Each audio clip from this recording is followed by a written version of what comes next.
I'm winging this, so anybody that's attending, thank you, and I hope I'm entertaining for you. Little Ain't She Sweet, and I think I've got a track for that.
Can't hear me.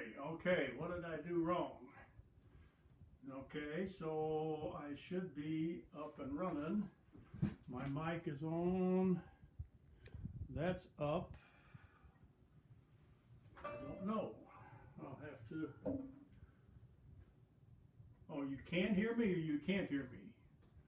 I asked the question, I'm saying you can. So, okay, all right. Everything on my end is supposed to be working. So, anyway, I usually try and keep some backing tracks because I found that I have a tendency to kind of lose time or gain time, whatever you want to say. And some of the songs that I've got, I enjoy looking up the composers and the lyricists and stuff like that. And this next one, I'm going to sit right down and write myself a letter. Is a nice song, and I enjoy doing it. And I'm saying too many uhs.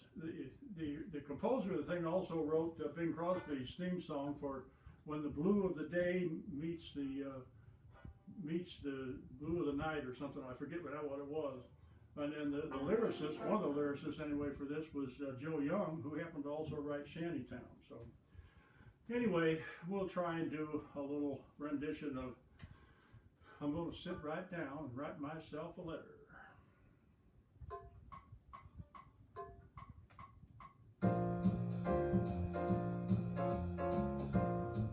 I took my mind away and looked at the thing, and he says he can hear me, so we'll try this again.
a day the way that you do.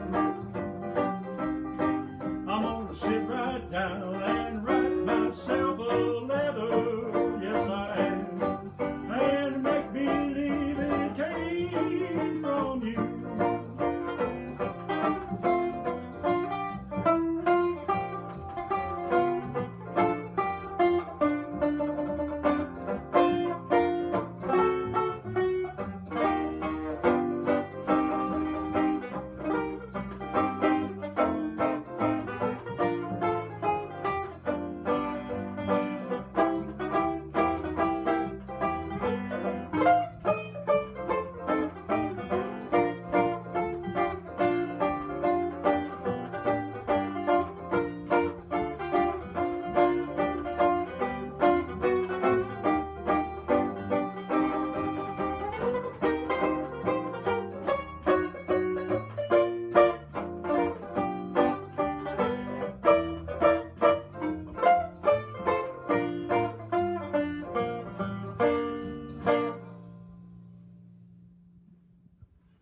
I don't know how I managed to pull that off, but I guess I'm happy with it. So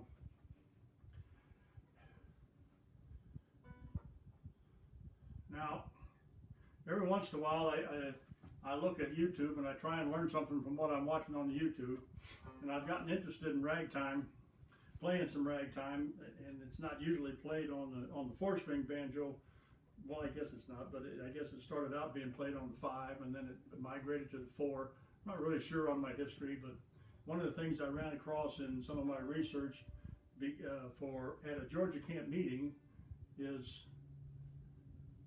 I was interested in it because it's in our Banjo Club book, and I happened to run across a Ken Aoki playing it, and I thought, well, I can do some of this. I watched him, what he was doing, and I figured out some of his voicings and how he was managed to make it work. So I thought I'd give it a try. So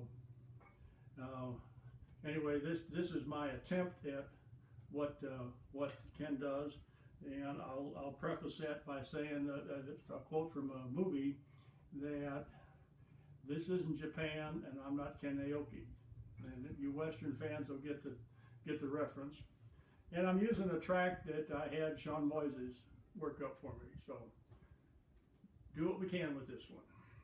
At a Georgia camp meeting.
I'd make it.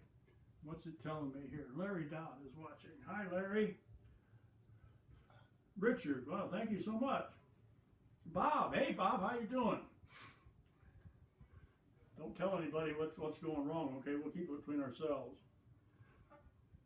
Another song that that I kind of like, because one of the old-time banjo players from St. Louis Banjo Club, one of the founding members when it got started back in '69, due to a visit from Eddie Peabody. This was one of the songs he always liked to do. I tried to find interesting things about the tune Ida, and all I can find is it's Eddie Munson and Eddie Leonard from 1903, and I have no idea who they are or what else they did. Wikipedia didn't have anything, and that's my main go-to source, which is accurate as that is. I have no idea. But anyway, a little Ida, sweet as apple cider.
What else we got there? Nothing else. Okay, that's fine. That means I can do whatever I want to do here. Oh, another tune, and I always talk about this one at Banjo Club, or I'm out in a group somewhere and I got a chance to talk. And they do let me talk sometimes. I don't know why, but better me than a couple of the other people. But this song, Dinah, I think it became the theme song for Fanny Rose. And I can finish that sentence, Fanny Rose, by saying Fanny Rose Shore. And the reading that I did on it, they didn't consider Fanny Rose good enough of a vocalist for Benny Goodman or any of the other big band leaders. They all turned her down. Why, I don't know, but that's what I saw, that's what I read, who knows. Anyway, Dinah.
sexy eyes blazing.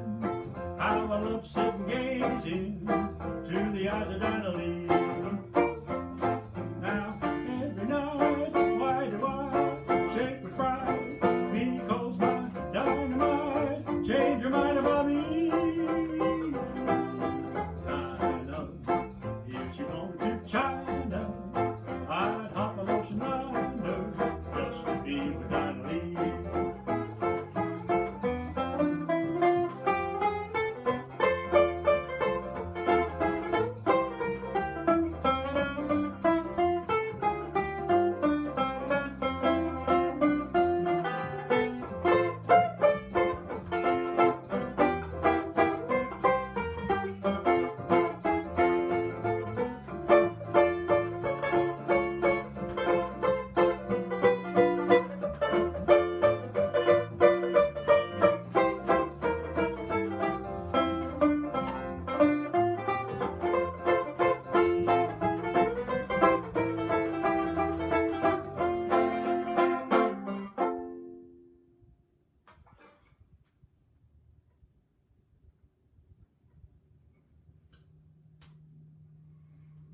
All right.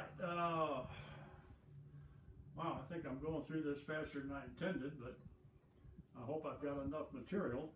So I have to plan all this stuff out, and I have to rehearse it as much as I'm capable of doing. I don't have the wherewithal or the fortuitousness to stick to something for 8-10 hours a day. I just kind of do something that I think is fun. The next tune I picked out was something that I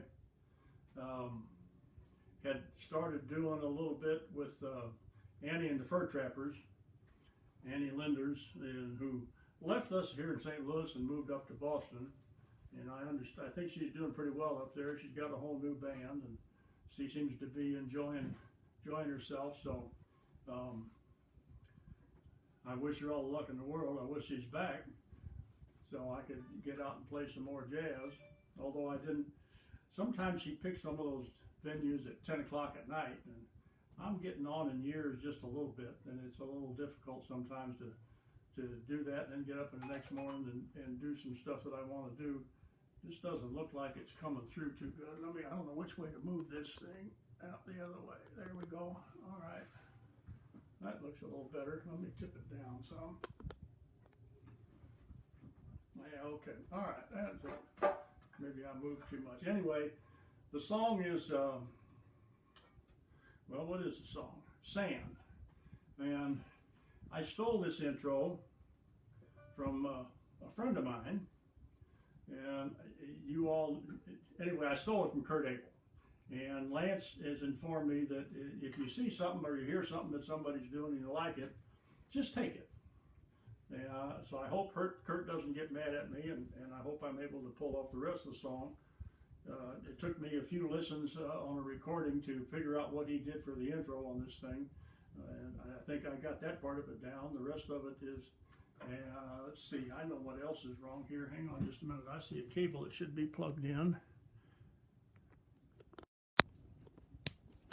Help with the sound. Now I probably messed up the picture a little bit. Okay. Now we'll see if this makes a difference in sound. I was running through the speaker on the iPad. Now I'm going to run through the regular microphone. I don't know what it's going to do. Let me know, will you? Nothing new there. Okay. Anyway, sand.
if I had ever been untrue to you, what you have done would have been nothing to do.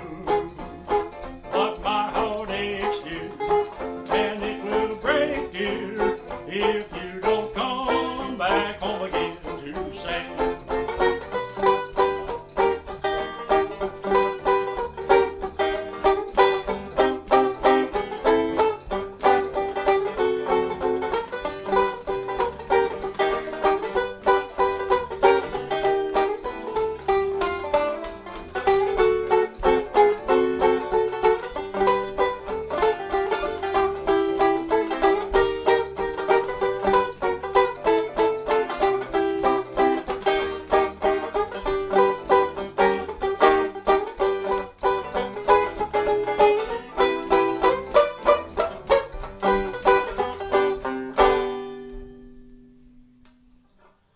Did that make a difference in the sound?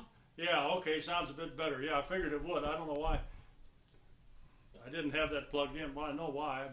I've been sitting around trying to keep from waiting for this to get started. And I worked in the shop for a little while. I took a drive up, made a deposit at the bank. And I'm babbling, but I hope that's okay with you. But try to keep my mind off what's going to happen. It works better for me that way. Oh my, some of this stuff is really fun to do. Trying to think here. Oh, let's see. Oh, on sand there. If some of you guys have been playing it a different way, the part of the part of the song they sometimes change from in F the D flat 7 the second time through. Instead of that, they played the D7, and I got into a discussion with one of the bands that I'm a member of, and he sent me the original music, or at least a score from way back, and I think changing that D flat to a D early on in the song instead of just in the last stanza is a bandstand change, and some jazz bands play it that way from what I've been able to hear on YouTube, and some of them don't. So anyway, it took a while for me to get used to doing that, but it was kind of fun, a different way to do it. So, excuse me, I'm going to have a little water.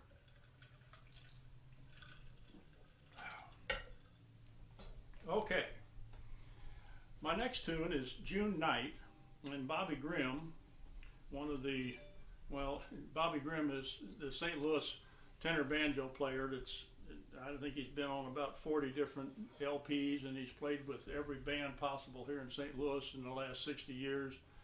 And he told me not to tell you some of the venues where he played as a youngster, because he didn't want to get in trouble. He's not sure that the statute of limitations has run out on things like that. But anyway, it's June Night, and one of the Glenn Meyer, who's a clarinet player, and he's moved around the country and played with different people. He kind of likes it too, so I kind of fell in love with it, and I was trying to work out some different stuff, and I'm not really good with anything other than straight plain voicing. So I preyed upon my friend Kurt Abel again, and he gave me some different alternative chords to use a little bit, and I hope it comes out in my playing. I'll give it my best shot. Anyway, June Night. Let's get this going here.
Ricardo. Thanks for joining us. What else we got here? Hi, Mike. Sand has evolved into I want my dime back. Huh. I've not heard of that one. Is it clean, Bob? It's got to be clean, otherwise I wouldn't have heard it. You believe that, right? I hope. Somebody Loves Me. What have I got about that? Oh yeah, that's a Gershwin tune, and the lyricist is Ballard McDonald. And I looked him up because that name was familiar to me. He also was a lyricist on Indiana and Rose of Washington Square. The other lyricist was Bud DeSilva, and I know that's a common name, but it didn't grab me to try and look him up. Anyway, Somebody Loves Me, and I'm using the track again by Sean Moises. Some of you know him. He's a chap over across the pond. Plays a little banjo every once in a while. So let's see how this goes.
Thank Sean for that, even though I don't think he's on here yet, but what is it? It's evening over there, isn't it? Maybe he's out playing a gig. Okay, it looks like something about the dime is, hi Mike, I want my dime back. It's a clean song, so he'll send me the link later. I've got some nice arrangements from Bob Ryan. He sends me stuff every once in a while. It's been a while since we met at a couple of conventions. We haven't really collaborated too much on anything, but I enjoyed his arrangements that he's come up with, and it's fun to go through them. 22:30, so I got time left to go. Need a little bit more volume in the bass. Okay.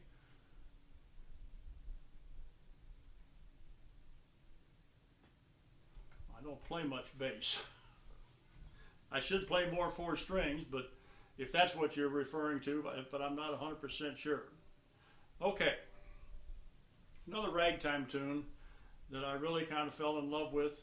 I play with a local fellow here that he dates back to the Gaslight Square era in St. Louis, And back then, I think he was playing more banjo than he was playing piano, although he's an accomplished pianist. He grew up with it. I think he gave his first recital at the age of 5 on John Williams. He traveled around with the mustache. I think he was a fill-in several different places. I think he might even played in Europe in 1 or 2 places, or London. I hear the stories, but I just don't retain them in a situation like this because I'm sweating bullets.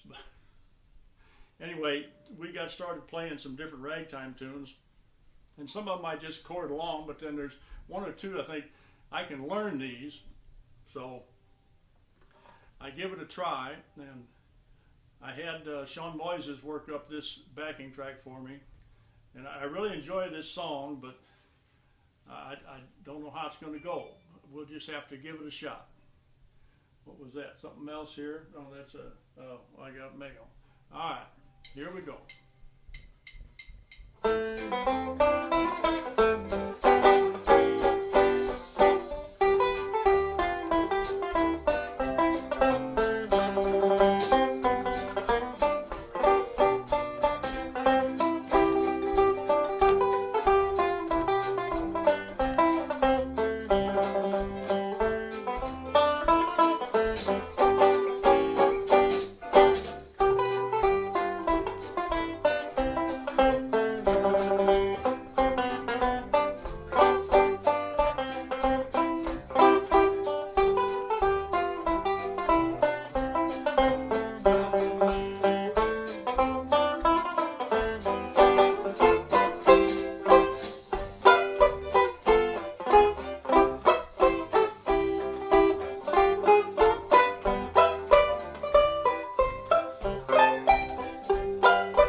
Rest up after that one.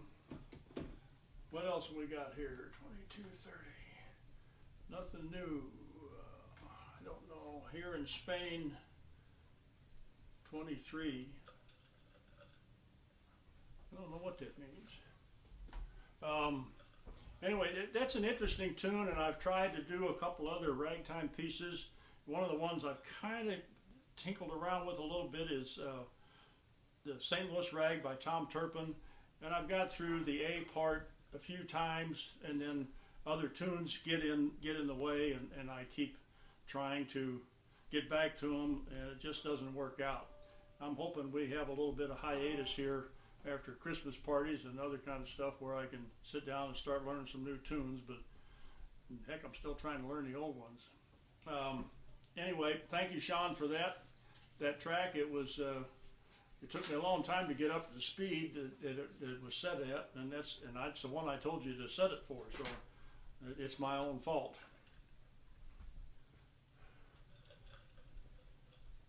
John is watching. Excuse me a minute.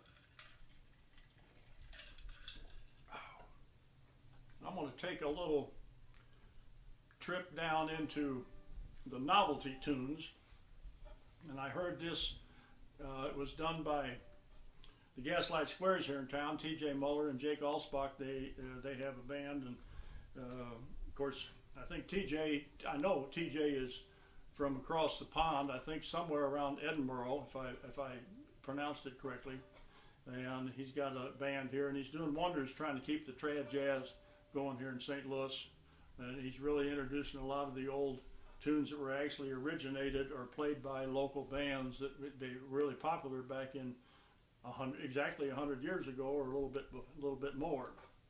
Anyway, Kansas City Kitty, not Kansas City, Kansas City Kitty. And I had Sean Moyes' work up this. Actually, he had already had it worked up, so I got the track from him for Kansas City Kitty. And the only thing of note I could find about this was it was done by a Harry Reeser band called the Rounders, and old-time vocalists Tom Stack and Billy Murray both sang this song with Harry Reeser.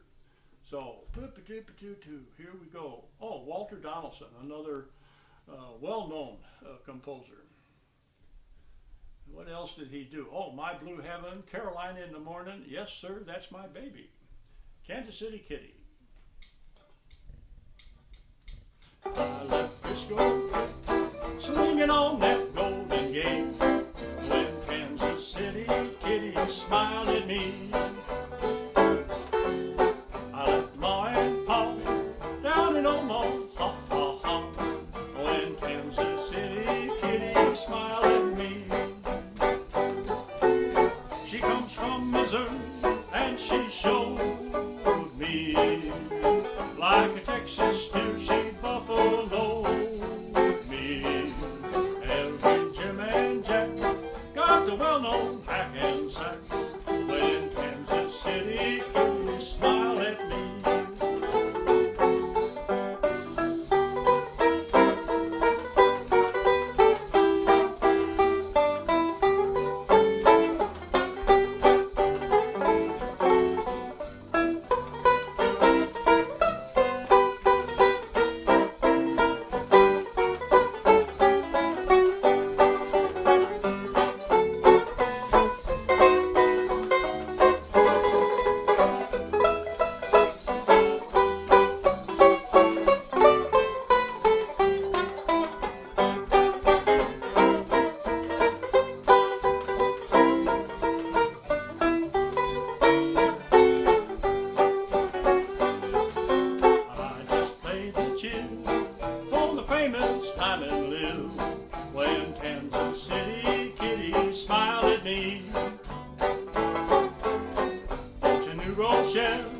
Said he ain't come right by now.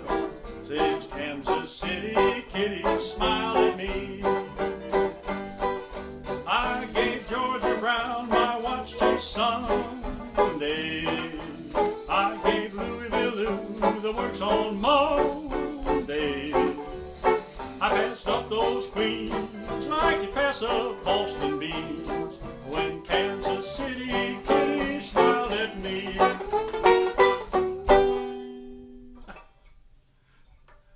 Every time I read this or look at the lyrics about New Rochelle, I'm reminded of the Dick Van Dyke Show. I think that's where that show was supposed to be from, New Rochelle. Did anybody else out there watch that show? Anybody old enough to know what that show is? And anybody else like Mary Tyler Moore? Hi, Sean.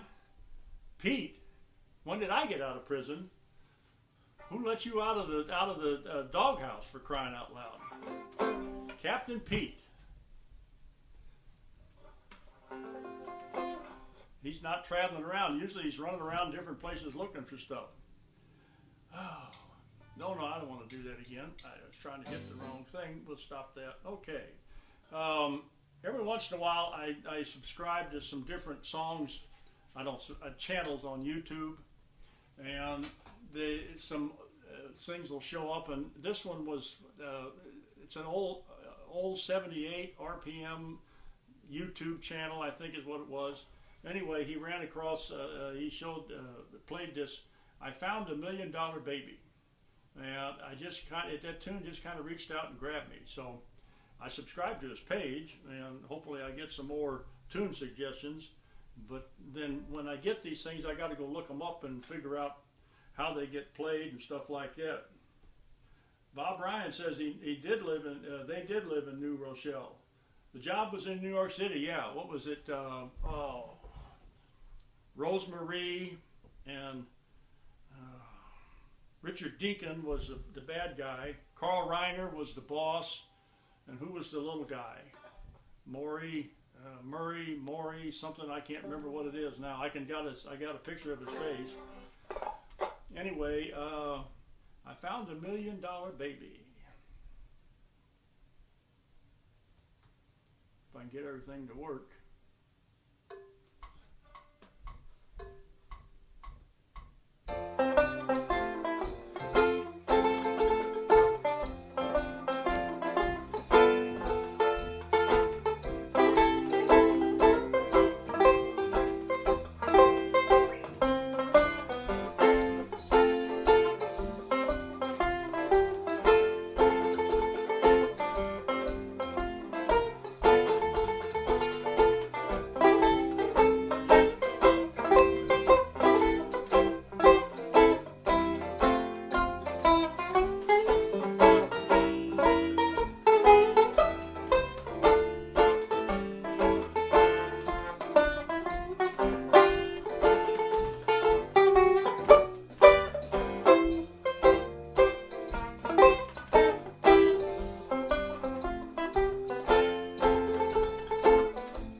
Convenient door. I found $1 Million Baby at the 5 and 10 cent store. The rain continued for an hour. I hung around for 3 or 4 around $1 Million Baby in the 5 and 10 cent store. She was selling china. And when she made those eyes, I kept on buying china until the crowd got wise. Incidentally, if you should run into a shower, just step inside my cottage door and meet the $1 Million Baby from the 5 and 10 cent store.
We got it. John Mumford says you always like Maury Amsterdam. Thank you, Stephen. Yes. I just couldn't think. Alan Brady's show, Maury Amsterdam. I got two of those there. I got to scroll back up and see what David Woodson. Oh my. Dick Van Dyke and his banjo playing brother. Yeah, Jerry Van Dyke. He actually was pretty popular. He did a lot of different stuff. Dave Woodson, I'm not going to comment on. Well, yeah, he thinks I need a drummer. I'm trying to think of something polite to say. You guys know what I'm thinking, but no, that's our oldest son, and he just retired. And he's got nothing to do but run around and heckle people and go ride his jet ski. So maybe he can go out and get another set of drums and put them in the living room right there, and he can practice in front of the TV. I'm really good at giving marital advice, Dave. You'll realize that. Okay, the next tune I've got here is Cecilia, and I don't really have too much information about it. We ended up with Herman Ruby, which is a little confusing because it's not Harry Ruby of the Bert Kalmer Harry Ruby team of songwriters. I looked him up, but I couldn't find a whole lot of information on him. I don't think he was too prolific in some of the songs that he wrote. But Cecilia.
Cecilia,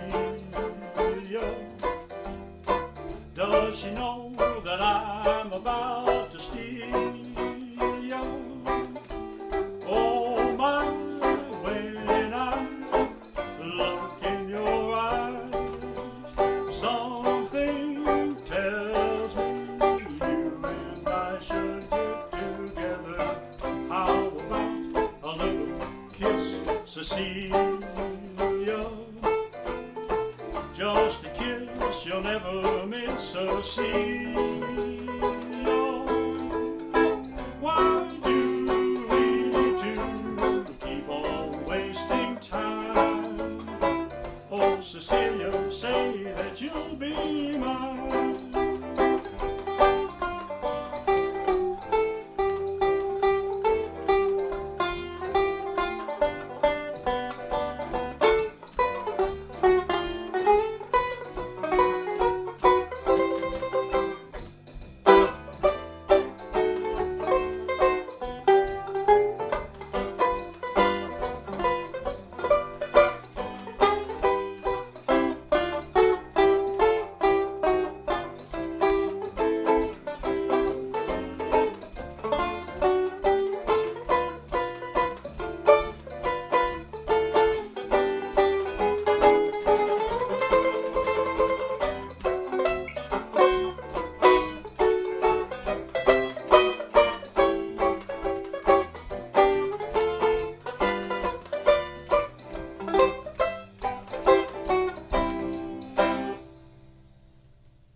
What else we got here?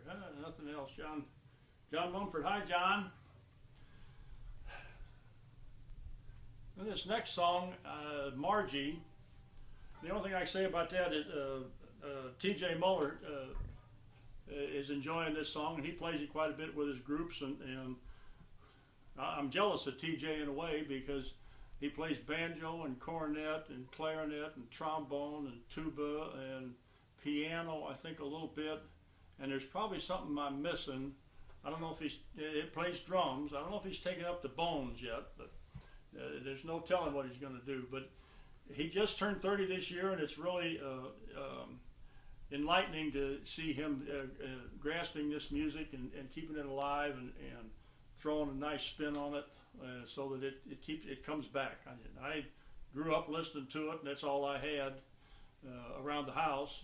The rock era I listened to on the radio, but it wasn't quite the same.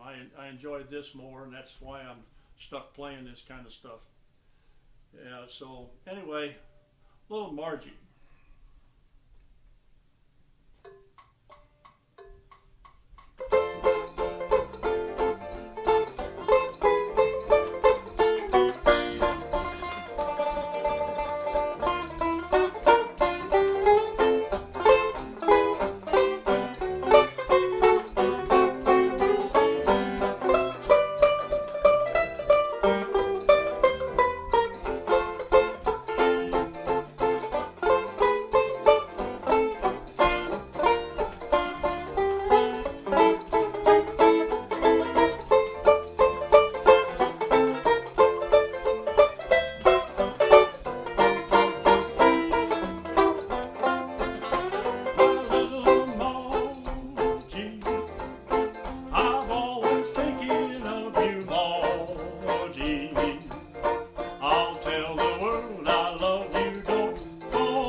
On the track on that one, but oh well, I got through it. We got anything else? Nothing new here.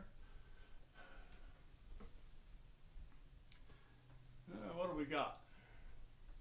Is it time already? You're kidding me. I was having so much. Is that right? 4:59? My glasses don't work too good. Wow, I had some other stuff I was going to try and do. Had some other tracks that I had Sean do, but I guess I'll probably have to cut it loose. I'm going to do one more, okay? It's always been a closer, and a great friend of mine who passed on about 2 years ago now.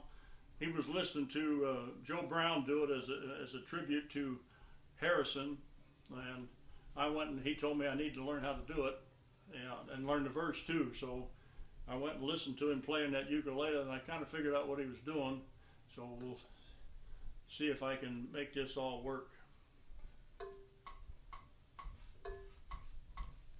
Days are long, twilight sings a song of happiness that used to be. Soon my eyes will close, soon I'll find repose, and in dreams you're always near.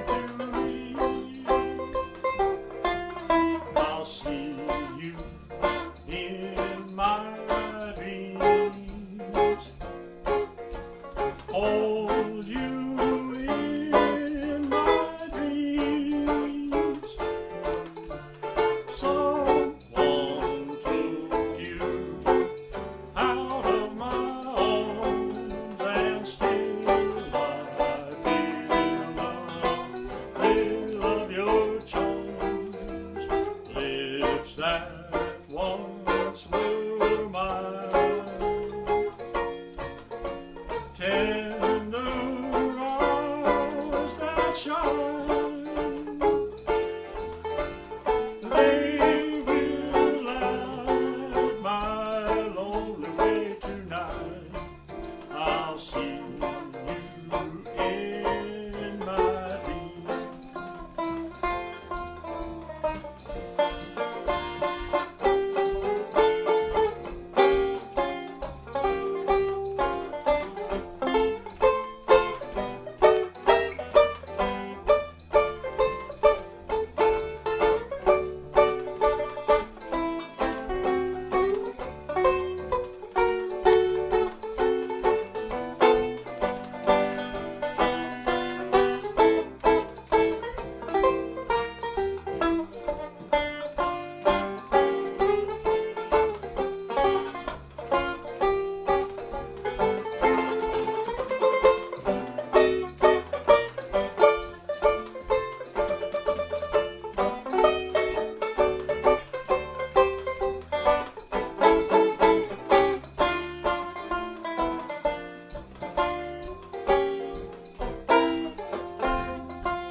Shine, they will light my lonely way tonight. I'll see you in my dreams.